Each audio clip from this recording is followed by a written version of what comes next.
Ang Kamara hindi umano magsisilbing sanktuaryo ng korupsyon ayon ho sa kanilang liderato. Yan nga hong independent commission na binuo, abay asahan daw ho ang full cooperation ng Kongreso. Brigada Haji Caaminio, ibrigada mo!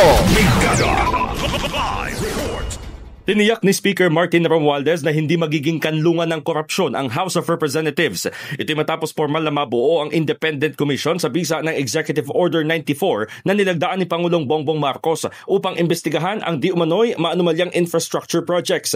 Ayon kay Romualdez, sakaling lumabas sa investigasyon ng komisyon na may mga kongresistang nakipagsabuatan sa mga opisyal ng DPWH sa mga maanumalyang proyekto, mananagot ang mga ito. Binigyang diin din ito na ang EO94 ay pagpapakita na nagkakaisang hakbang upang labanan ang mga irregularidad at palakasin ang tiwala ng publiko sa mga proyekto ng gobyerno. Nauunawaan umano niya ang hinaing hinggil sa mga sinasabing irregularidad sa flood control programs na nagdulot ng sakit at galit sa mamamayan kaya marapat lamang na sa atin. Pagsisiguro pa ni Romualdez, makakaasa ang ICI ng buong kooperasyon mula sa Kamara upang lumabas sa katotohanan, maitaguyod ang pananagutan at maisusulong ang reforma.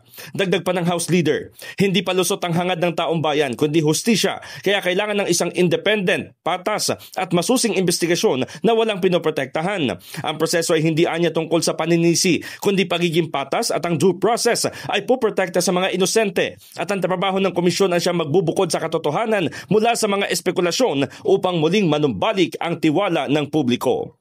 In the heart of changing lives, ako si Brigada Haji Caaminio ng 105.1 Brigada News FM Manila, the Music and News Authority. Brigada Balita Nationwide.